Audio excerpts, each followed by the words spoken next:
Now, Dr. Moore, I'm going to ask you some questions about this case regarding the opinions that you formed relating to Mr. Depp's finger injury. When I ask you those questions, do you agree to answer my questions to a reasonable degree of medical probability? Yes. And do you agree to advise the jury and the court if you are not answering any of them to a reasonable degree of medical probability? Yes. Dr. Moore, based on your analysis, did Mr. Depp's finger injury happen as a result of a vodka bottle being thrown at him? No. Objection leading. Overruled. I'm sorry. No. And what is the basis for that opinion? Well, the medical data is inconclusive. It's not consistent with what we see in the described injury pattern or in the clinical photographs. And there are several elements. There's the description was of the hand being flat on a bar and the bottle crushing the finger from the top.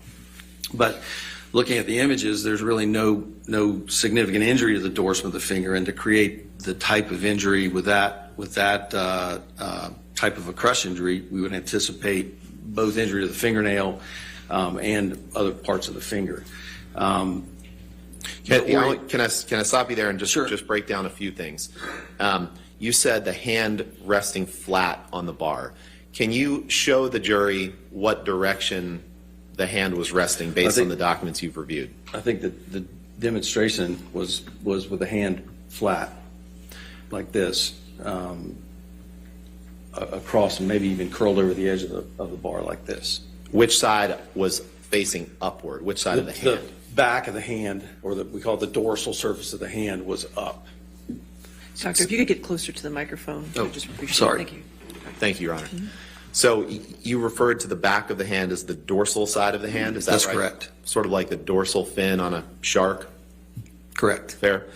And what is the other side of the hand called? The palmar surface. Palmar? Okay. So what direction was Mr. Depp's hand resting on the bar? So the dorsal side was up, which with the descripted mechanism of injury or the injury, the bottle would have struck the top of the finger at the fingernail. Okay. And you also mentioned a term that I'd like you to explain to the jury, crush injury, please. So with review of the images and the x-rays, I mean, this was a crush injury. That would generate the findings clinically on x-ray that we saw. The fracture is a we call it comminuted, and the tip of the finger is in multiple splinters, so there are multiple fragments, and typically you see that with a crush type injury.